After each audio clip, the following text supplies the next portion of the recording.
नमस्कार, मैं हूँ डॉक्टर उमाश्री। आप सबका बहुत बहुत स्वागत करती हूँ। कल यानी कि जन्माष्टमी है। कुछ लोगों ने आज भी मनाई है और कल भी जन्माष्टमी है। तो 12 तारीख को ही जन्माष्टमी है मेरे हिसाब से। और आपको जन्माष्टमी के दिन क्या करना है ये मैं पहले वीडियो में बता ही चुकी हूँ। मैं हूँ डॉक्टर उमाश्री। आप सबका हार्दिक स्वागत करती हूँ। जो भी भारत में मेरा प्रोग्राम देख रहे हैं और भारत के बाहर भी मेरा प्रोग्राम देख रहे हैं, मैं उन सबके चरण स्पर्श करती हूँ। जो बड़े हैं और जो हम उम्र हैं, मैं उनको हेलो हाय करती हूँ, नमस्कार करती हूँ और आपके उज्जवल भविष्य की कामना करती हूँ। मेरा आशीर्वाद हमेशा आप सबके साथ है, मेरी दुआ हमेशा आप सबके साथ है। जो भी लोग मुझसे जुड़े हुए हैं, मुझ में विश्वास करते हैं, मैं हमेशा उनके शुभत्व की कामना करती हूँ और ये उम्मीद करती हूँ कि मेरे उपायों से उनको लाभ भी हो रहा होगा। मैं अपनी बात को आगे कंटिन्यू करूँगी, लेकिन 2 मिनट आपके लूँगी। मैं आपको ये कहना चाहती हूँ कि समय जो है ना, कभी ठहरता नहीं है। कई लोग इसी चीज़ में अपनी बहुत सारा वक्त बिता देते हैं कि अब परामर्श लेंगे, अब परामर्श लेंगे। देखो, यहाँ ये मत समझना कि हमारा स्वार्थ है। हमारा कोई स्वार्थ नहीं है। आप नहीं लोगे तो कोई और पूछेगा। कुंडली का तो काम चलता रहता है पूरे साल भर, लेकिन मेरा काम है आपको एडवाइस देना और अच्छे के लिए एडवाइस देना कि कुंडली आपके लिए कितनी ज़्यादा ज़रूरी है। भगवान ने ये विद्या नवाजी है कि लोगों का भला हो सके। इसके लिए बहुत सारे मेथड हैं। पाम प्रिंट आप भेज सकते हैं, कुंडली परामर्श आप ले सकते हैं। इसके अलावा रेकी हीलिंग, एंजल हीलिंग और लामा फेरा करवाकर अपने जीवन के आने वाले अनगिनत संकटों से आप बच सकते हैं। अभी आप देख रहे हैं ना, देश और संसार में क्या हो रहा है। ऐसे लोग जिनके साथ बड़ी बड़ी समस्याएं आ गई, अच्छा खासा पैसा है उनके पास, लेकिन उनके पास इतना वक्त नहीं था कि उन्होंने किसी ज्योतिषी से सलाह ली होती, या फिर अगर किसी ने ली भी होगी तो मुझे इस बात का भी बेहद दुख है कि ज्योतिषियों ने उनको आगाह क्यों नहीं किया कि उनके साथ ये हो सकता है। तो मैं डॉक्टर उमाश्री 23 से भी अधिक वर्षों से ज्योतिष पर काम कर रही हूँ और आपकी कुंडली देखकर आपको ये बता सकती हूँ कि आने वाले समय में आपको किस चीज़ से बचना चाहिए, क्योंकि आपको नहीं पता होता। जो चीज़ें आपके लिए अशुभ होती हैं उनको आप डेली लाइफ में कहीं खा तो नहीं रहे हो। जिन चीज़ों का आपको दान करना चाहिए था, उन चीज़ों को ग्रहण करने से आपके ग्रह खराब होते हैं। और कुछ खास खाद्य सामग्री होती है जो किसी खास दिन किसी व्यक्ति को नहीं खानी चाहिए, क्योंकि ग्रहों का जो आधिपत्य है सभी चीज़ों पर है, वनस्पति पर, कपड़ों पर, रंगों पर, सब जगह है। तो क्या आपके लिए शुभ है, क्या आपको अपनी ज़िंदगी से बिल्कुल ही निकाल के फेंक देना चाहिए, ये सब चीज़ें आपकी कुंडली बताती है। आपके हाथ का प्रिंट बताता है कि आप किस अनहोनी का शिकार हो सकते हो और क्या उपाय करके आप बच भी सकते हो। जिनके साथ कुछ अच्छा होना लिखा होता है मित्रों, वो जुड़ जाते हैं और ऐसे बहुत से केसेस हैं मेरे पास में। अभी हमने एक की शांति करवाई है जिसके ग्रह बहुत ही ज़्यादा ख़राब थे और बहुत क्या बोले उनके लिए कि जीवन को समाप्त करने जैसा ही खतरा उनके सामने था, लेकिन हमने उनको कुंडली हमारे पास आ गई, किसी माध्यम से हमने उनको बता दिया और अब 18 तारीख को वो पूजा कराएंगे। और हमने डायरेक्ट उन्हीं को बोल दिया, हमने कोई पैसा नहीं लिया, क्योंकि हम कुंडली के जो परामर्श हैं वो भी एक गरीब महिला है, इसलिए हमने अभी तो कुछ लिया ही नहीं है। शायद 100-200 रुपये पहले दिए होंगे, क्योंकि एक बार पहले भी दिखाई थी कुंडली। बाकी हमने उनसे अभी कोई पैसा नहीं लिया है और उनको उपाय बताए हैं और वो हमारे उपाय से उनको फ़ायदा भी हो रहा है। और अभी पूजा वो करवाएंगे, उसके लिए भी हमने उन्हीं को छोड़ दिया है कि जो उनको पंडित सही लगता है उससे वो पूजा करवा लें। तो उन्होंने अपने पंडित से बात की और उस पंडित ने पूछा कि आपको ये किसने बताया, इतनी गंभीर बात, इसकी पूजा बहुत ही ज़्यादा ज़रूरी थी और ये अभी योग बना था। तो मित्रों, ऐसे काम करते हैं हमने कोई उनसे पैसा नहीं लिया, पंडित और जाने और वो जाने। तो हम लोग किसी भी पूजा पाठ के माध्यम के लिए आपसे पैसा नहीं लूटते कि हमसे पूजा कराओगे तब भी ये होगा। आप किसी से भी पूजा करवा सकते हो, आप कहीं से भी कोई रत्न खरीद सकते हो। हमें इस चीज़ का रत्ती भर लालच नहीं है, कोई नहीं। हमारी फीस हमारे लिए काफ़ी है और वो लेनी ज़रूरी होती है। मित्रों, ना हम कोई यंत्र बेचते हैं, ना कोई पोटली बेचते हैं, ये सब फर्जीवाड़ा मचा रखा है। आप पोटली खरीदने से सावधान हो जाओ। लोग दिवाली की पोटली के नाम पे अपने घर को भरने में लगे हैं और अपने जो सोचते हैं सारी कमाई बस उनके घर में और उनकी तिजोरी में घुस जाए। मित्रों, ये बहुत सस्ती मिलती हैं और पोटली खुद ही तैयार करते हैं ये लोग और कहते हैं सिद्ध पोटली है, ये पोटली है, वो पोटली है। उनका अच्छा खासा फैक्ट्री है इस चीज़ की, ये कारोबार है उनका, ये उनका बिजनेस है। उनका बिजनेस ज्योतिष के द्वारा आपकी सुख सुविधा या सेवा करना नहीं है। उनका उद्देश्य है ये चीज़ें साल भर तैयार करते रहो और इनको टाइम टू टाइम बेचते रहो, और ये उनकी अर्निंग्स हैं। अर्निंग तो उनको यूट्यूब से भी हो रही है, कुंडली देखकर भी हो रही है, पर लालच का तो कोई अंत नहीं है ना मित्रों। जितना आ जाए, जितना बटोर सको, जितना सूद सको लोगों से, उतना ही बढ़िया। और फिर कहने को कहते हैं कि हम आपके हितैषी हैं, हम आपके नाम से पूजा कर रहे हैं, हम आपके नाम से हवन कर रहे हैं। वो आपको अपने गुड फेथ में लेना चाहते हैं और आपका जब उन पर विश्वास गहरा हो जाता है तो पूरे ज़िंदगी भर आप उनके द्वारा शोषित होते रहते हो। इसके अलावा मैं आपको यही बोलती हूँ कि ऑनलाइन परामर्श सेफ परामर्श है। आप मुझसे ऑनलाइन परामर्श लीजिए। मैं ईमेल आईडी के थ्रू ही परामर्श देती हूँ और मैं मैं फ़ोन पर बात नहीं करती हूँ किसी से भी, क्योंकि मित्रों फर्जी फ़ोन बहुत ज़्यादा आते हैं, फालतू के लोग बहुत ज़्यादा फ़ोन करते रहते हैं, कचरा दिमाग के लोग जिनको कि कुंडली से कोई लेना देना नहीं होता है। इससे बचने के लिए और इस समस्या से मुक्ति के लिए हमने ईमेल आईडी के थ्रू ही परामर्श देने की जो प्रक्रिया है उसका चयन किया है। इसी तरह से व्यक्तिशः हम अभी किसी से भी नहीं मिलते हैं, सोशल डिस्टेंसिंग रखनी बहुत ही ज़्यादा ज़रूरी है, उसका पालन कर रहे हैं हम अभी। तो आपसे यही निवेदन है कि आप ईमेल आईडी के थ्रू परामर्श लीजिए, पैसे को मत देखिए। एक चीज़ वापस बोलूँगी, पैसा तो फिर कमा लोगे, पर ये जो वक्त निकल गया इसको करोड़ों रुपए खर्च करके भी वापस नहीं ला सकते हो, और मुझे भी फीस दोगे तो मैं आपका वक्त नहीं लौटा सकती हूँ।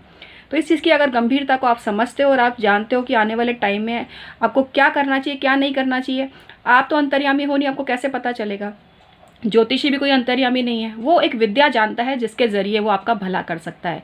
मित्रों, आपसे समय लिया उसके लिए धन्यवाद, लेकिन ये बात मुझे बतानी बहुत ही ज़रूरी थी और मैंने बाकायदा ज्योतिष का प्रशिक्षण लिया है, एग्ज़ाम दिया है, पास किया है बड़े अच्छे नंबरों से, मेरी फ़ोटो छपी थी अखबार में। और मैं अपने बारे में ज़्यादा बखान नहीं करती हूँ। और एक चीज़ और बोल दूँगी, जो चैनलों पर घुसे पड़े हैं, बहुत विद्वान लोग हैं, मैं उनका सम्मान भी करती हूँ, लेकिन जो बड़ी बड़ी डींगे मारते हैं, कुछ लोग पैसे देकर अपना एडवर्टाइजमेंट करते हैं, मतलब उनको कोई इनवाइट नहीं किया जा रहा, वो बाकायदा पैसे देते हैं, भुगतान करते हैं, उसके बाद उनको बुलाया जाता है। तो इस चीज़ को आप समझिए। और अलग अलग कैटेगरी है इसकी, और मैं देखो किसी की निंदा बुराई तो करती नहीं हूँ, मैं क्यों किसी की निंदा बुराई करूँ, लेकिन कोई अपने पे लेता है तो चोर की दाढ़ी में तिनका, क्योंकि ज्योतिष के क्षेत्र में फर्जीवाड़े के मैं हमेशा से खिलाफ रही हूँ। चलिए मूल बात पर आते हैं, मैं आपको बता देती हूँ कि भगवान कृष्ण किस रूप में आपके सामने आ सकते हैं जन्माष्टमी के दिन। तो ये मौका जाने मत दीजिएगा, और भगवान श्री कृष्ण समझकर उस व्यक्ति को क्या चीज़ आपको गिफ्ट देनी है सुन लीजिए। पहली बात तो ये कि सुबह सुबह जब आप घर से निकलें और कोई भी व्यक्ति आपको सफ़ेद कपड़ों में जाता हुआ दिखे और कोई पीला वस्त्र भी उसके साथ में हो, तो समझ जाओ वो भगवान श्री कृष्ण का ही रूप है। उस मनुष्य को बुलाकर भोजन कराओ और उस मनुष्य को सम्मान सहित विदा करो, तो आपका कल्याण होगा। दूसरी चीज़ जो बहुत बड़ी गलती लोग करते हैं, मत करना कभी भी। जो म्यूजिशियंस होते हैं ना, एक तो म्यूजिशियंस होते हैं बड़े बड़े म्यूजिशियंस, एक वो होते हैं जो मंदिरों के बाहर बैठकर कोई एक तारा बजा रहा है, कोई बांसुरी बजा रहा है, कोई ड्रम बजा रहा है, कोई ढोलक बजा रहा है, कोई हारमोनियम बजा के भगवान का भजन गा रहा है। कुल मिला के लोग उसको भिखारी समझते हैं, क्योंकि मंदिर के बाहर फुटपाथ पर फटा कपड़ा बिछा के वो व्यक्ति बैठा रहता है। आपको पता है वो साक्षात शुक्र ग्रह का रिप्रेजेंटेटिव होता है। शुक्र ग्रह उसमें है बहुत ज़्यादा विद्यमान, तभी तो उसने संगीत कला को जाना है। सरस्वती है उसके अंदर विद्यमान। और यदि वो व्यक्ति बांसुरी बजाता हुआ आपको दिख जाए, बांसुरी बेचने वाला अगर आपको इस दिन कहीं दिख जाए, उसको जरूर आप वस्त्र और भोजन करवाइएगा, और आज साक्षात भगवान श्री कृष्ण के ही दीदार आपको हो गए, ऐसा आप समझना। इसके अलावा कोई युगल जोड़ा, पति पत्नी का जोड़ा है, और वो बैठकर म्यूज़िक बजा रहा है, बांसुरी वगैरह बजा रहा है, भगवान श्री कृष्ण के भजन गा रहा है, तो उस मनुष्य का भी सम्मान करिएगा और उसको भी भोजन और वस्त्र दीजिएगा। जन्माष्टमी के दिन पीताम्बर वस्त्र का मंदिर में दान करें, आपको बहुत ही पुण्य की प्राप्ति होगी। हमने पिछला वीडियो बनाया था जिसमें हमने कहा था कि ये चीज़ें आप किसी को भी ना दें, तो वो कोई मांगने आए घर पे अड़ोसी पड़ोसी तंत्र क्रिया के नियत से, तो हमने उसकी बात कही थी। आप किसी भिक्षुक को कुछ खाने को देते हो, आप मंदिर में कुछ दान देते हो, आप स्वयं प्रसाद चढ़ाकर किसी को कुछ दान में देते हो, तो उसका कुछ भी नकारात्मक प्रभाव आप पर नहीं पड़ता है, बल्कि कई गुना पुण्य की प्राप्ति आपको होती है। मैं कई ऐसी वीडियो देख रही हूँ जिसमें आपको ये बताया जा रहा है कि बांसुरी को इधर गाड़ दो, बांसुरी के छेद में ये भर दो। बांसुरी के छेद में कुछ भर दोगे तो बांसुरी बजेगी कैसे? मैं आपको बता दूँ, मेरा भाई बहुत अच्छा म्यूजिशियन था और आज वो मेरे साथ नहीं है। भगवान श्री कृष्ण ने अपने पास बुला लिया उसको, बहुत पहले ही बुला लिया। शायद अच्छे लोगों की वहाँ भी बहुत ज़रूरत है। तो मैं आपको यही बता दूं कि कभी भी किसी म्यूज़िक से जानने वाले व्यक्ति का अपमान ना करें। ऐसा करने से आप अपने शुक्र ग्रह को भी ख़राब करते हो, इसलिए कभी ना करें। तो बांसुरी को कभी तोड़ मोड़ के और उसके अंदर कुछ भर के इधर उधर रखने की क्रिया तो कभी करना मत। ऐसा करने से भगवान श्री कृष्ण नाराज़ होंगे और शुक्र ग्रह का श्राप पड़ेगा। अरे जो चीज़ बजाने के काम में आ रही है उसके छेद आप बंद कर रहे हो, मतलब अपनी प्रगति को बंद कर रहे हो। कौन ऐसी बेवकूफ़ी भरी सलाह आपको दे रहा है? क्योंकि मुझसे कुछ लोगों ने पूछा है। तो बांसुरी आप किसी को गिफ्ट में दो, बांसुरी बजाने वाले को वस्त्र दो, भोजन कराओ, सम्मान करो उस व्यक्ति का। इसके अलावा मंदिर के बाहर बैठकर कोई भी इंस्ट्रूमेंट बजाने वाले को, कोई भी इंस्ट्रूमेंट जो बजाता है उसको कभी भिखारी समझ के उसके ऊपर सिक्के मत उछालना, ये बहुत ही बड़ा पाप है। उसको कोई नोट देना है तो ससम्मान उसको उसके हाथ में पकड़ाइए और हाथ जोड़ कर दीजिए। ये चीज़ मैं पहले भी बोल चुकी हूँ कि ये लोग होते हैं, इनको कभी भिखारी मत समझना, ये बहुत बड़े गुणी कलाकार हो। अभी आपने एक महिला को देखा था ना जो भीख मांग के गाना गाती थी, आज वो अपनी प्रतिभा से कहाँ पहुँच गई है। तो ऐसे बहुत से हीरे मोती बिखरे पड़े हैं और ये जो है भगवान के ही दूत होते हैं, भगवान के ही रिप्रेजेंटेटिव होते हैं। इनमें अगर आपने भगवान को खोजा और इनके लिए कुछ आपने काम किया, इनको आगे बढ़ाने में आपने हेल्प करी, तो समझ जाइए कि ठाकुर जी के दरबार में आपकी पूरी हाजिरी लग गई है और आपकी जो सेवा है ना उन्होंने दिल से स्वीकार किया है। कृष्ण जी ने तो सुदामा के साथ किया था, बहुत बड़ी मैत्री ये जो उदाहरण है।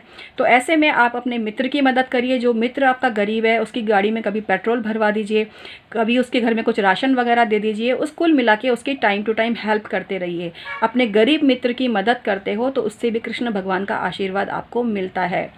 कृष्ण भगवान के बारे में कहा जाता है कि वो वस्त्र चुराते थे, मक्खन खाते थे। ये नकारात्मक लोग हैं, ये उस आध्यात्मिक गहराई को नहीं समझ पाए हैं जहाँ भक्त और भगवान एकाकार हो जाते हैं। भक्त और भगवान में कोई भेद नहीं होता। गोपियाँ और ये सब क्या थे, ये आत्मा और श्री कृष्ण परमात्मा, ये आत्मा और परमात्मा का संबंध है। ये गूढ़ आध्यात्मिक रहस्यवाद है जिसको एक लालच का चश्मा, काम वासना का चश्मा चढ़ाया हुआ आदमी अपने नज़रिए से देखता है। ये उस आध्यात्मिकता की उस गहराई को कभी समझ ही नहीं सकता। तो भगवान श्री कृष्ण ने बहुत सी आत्माओं का उद्धार किया, अपने में एकाकार किया और परम प्रभु के रूप में उन्होंने अपने आप को साबित किया। तो भगवान श्री कृष्ण के जन्म का ये जो पवित्र दिन है, इस दिन आप उनके महत्व को समझो। वो वाकई में क्या कहना चाहते थे उस चीज़ को समझो। उनके एक एक जो कृत्य हैं, माखन चुराना, ये सब चीज़ें, इसको अगर सांसारिक चश्मे से देखोगे तो आपको सीधी सीधी बात नज़र आएगी। लेकिन अगर आप उनकी गहराइयों में जाओगे तो आपको बहुत ही आध्यात्मिक और विलक्षण तत्व की प्राप्ति होगी। और भगवान को वही पा सकता है जो इस गहराई में उतरता है। ऊपरी तौर पर जो मनुष्य किसी भी परमात्मा को देखता है तो वो उस गहराई तक नहीं पहुंच पाता। और जब लोग कहते हैं कि हमने ये उपाय किए, हमें नहीं मिले, क्योंकि आपने लालच के वशीभूत होकर उपाय किए, आपने स्वार्थ के वशीभूत होकर उपाय किए, आप उस गहराई में उतरे ही नहीं। जितना गहरे समुद्र में उतरेगा उतना ही वो मोती को लेकर निकलेगा। तो वही चीज़ भक्ति में है। भक्ति की गहराई को जो मनुष्य समझेगा, भगवान श्री कृष्ण ने जो संदेश हमें दिया, उस संदेश को जो मनुष्य समझेगा वही उन्हें प्राप्त कर पाएगा।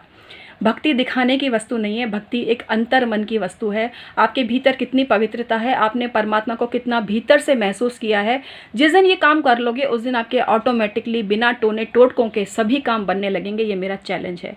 मैं हूँ डॉक्टर उमाश्री। आज का वीडियो समाप्त करती हूँ और परमात्मा से ये विनती करती हूँ कि आपके जीवन में खुशहाली बनाए रखे। बोलो कृष्ण भगवान की जय। राधे राधे।